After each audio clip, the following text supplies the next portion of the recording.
Ici Nicole Danté avec Adventist World Radio. Aujourd'hui, on est toujours dans le fascinant pays qu'est l'Ukraine. L'Ukraine est le deuxième plus grand pays d'Europe en superficie. Seule la Russie est plus grande. C'est aussi le plus grand producteur mondial de graines de tournesol. Enfin, l'Ukraine est le berceau de la tradition des œufs de Pâques, une tradition mondiale encore aimée des enfants. Dans le dernier épisode, on a vu le sens de la crainte de Dieu. On a vu qu'elle peut être positive ou négative. La crainte négative est ressentie par ceux refusant de se repentir et d'accepter Jésus comme leur sauveur. Ces gens sont soit insensibles, soit terrifiés par le jugement à venir et, finalement, par sa justice. Par contre, la crainte positive de Dieu, c'est de prendre Dieu au sérieux dans notre vie. Ça veut dire l'aimer d'un amour rempli d'émerveillement, lui obéir avec joie, trembler en sa présence, désirer rester au cœur de son amour et avoir une saine crainte de tout ce qui pourrait nous séparer de lui. La dernière fois, on a aussi vu qu'il y a un lien frappant dans les Écritures entre craindre Dieu et lui obéir. Les deux vont ensemble, parce que l'amour nous pousse à obéir, puis cette obéissance, à son tour, renforce notre amour pour Dieu. C'est une spirale ascendante remplie de joie, faite d'amour et d'obéissance. Aujourd'hui, dans notre guide court et sucré de la prophétie biblique, on veut approfondir le message du premier ange d'Apocalypse 14 pour comprendre pourquoi Dieu appelle son peuple de la fin des temps à un amour plus intense et émerveillant envers lui, ainsi qu'à une obéissance plus attentive à sa volonté. Notre question du jour, est-ce que la loi de Dieu s'applique encore à moi? Bienvenue au guide court et sucré de la prophétie biblique. Voyage autour du monde avec moi alors qu'on explore ensemble des prophéties transformatrices tirées de la parole sainte de Dieu.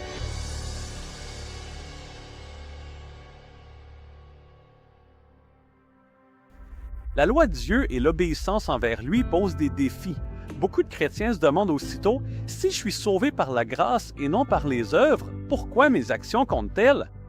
Ou bien, la loi n'a-t-elle pas été abolie à la croix et ne sommes-nous pas sous la grâce plutôt que sous la loi? En commençons par la partie facile. Nous sommes sauvés par la grâce et non par les œuvres de la loi, point final. La Bible est très claire à ce sujet. Paul dit, c'est par la grâce que vous êtes sauvés, par la foi. Cela ne vient pas de vous, c'est le don de Dieu.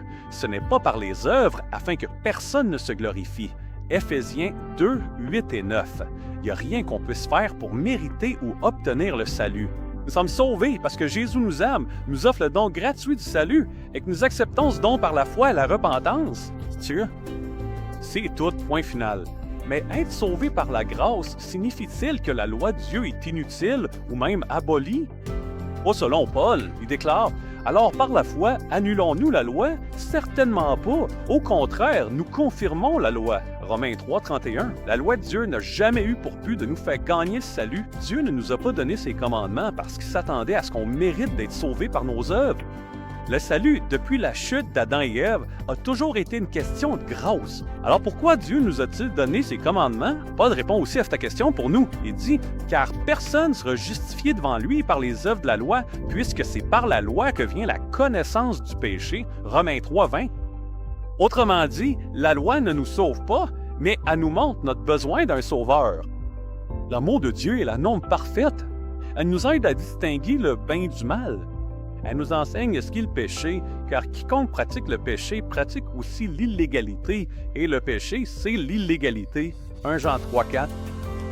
Pourquoi c'est important? Pourquoi reconnaître le péché? On est sauvé par la grâce, pourquoi s'en soucie? Mais on s'en soucie. Pourquoi? Parce que le péché nous sépare de notre Sauveur. Ésaïe dit, « Vos fautes vous séparent de votre Dieu, vos péchés détournent son visage et l'empêchent de vous écouter. » Ésaïe 59, 2. Donc, les bonnes actions ne sauvent pas.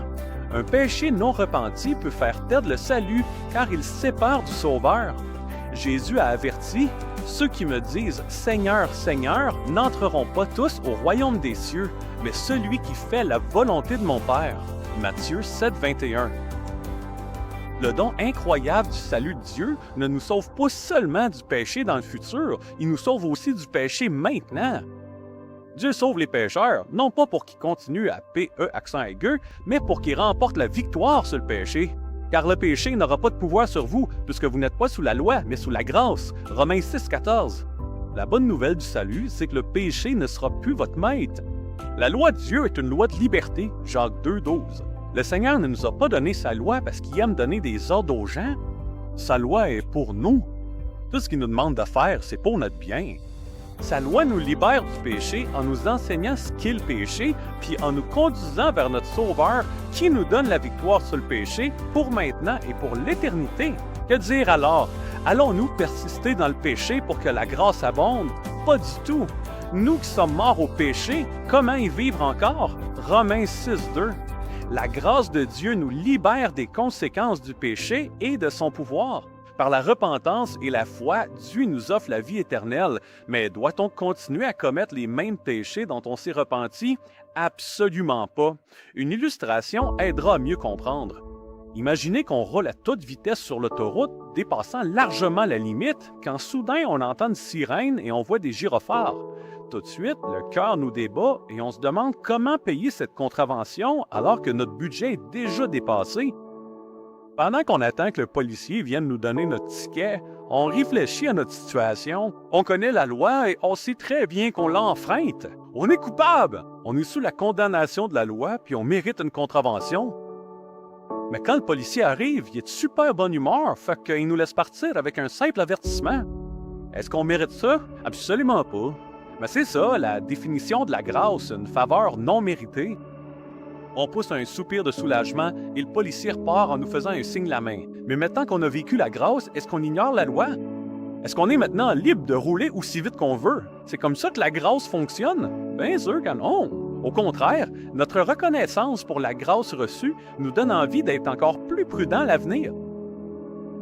De même, la grâce de Dieu nous pousse à l'obéissance et sa présence constante nous fortifie. Le pardon des péchés, c'est la grâce, mais la victoire sur le péché l'est aussi. Donc, pour revenir à la question, est-ce que la loi de Dieu s'applique encore à moi? La réponse est évidemment oui. La loi n'a jamais eu pour but de nous sauver par nos propres œuvres. Le but de la loi, c'est de nous aider à distinguer le bien du mal.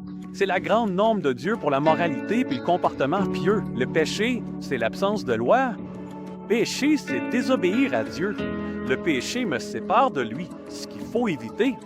On sait qu'on le connaît si on garde ses commandements.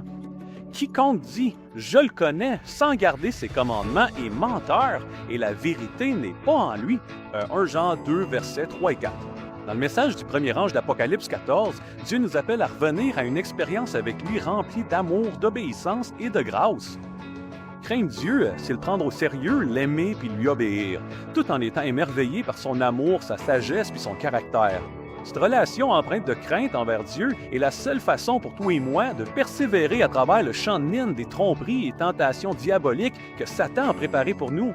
L'Apocalypse décrit le peuple de Dieu à la fin des temps comme ceux qui gardent les commandements de Dieu et leur foi en Jésus. Apocalypse 14, 12.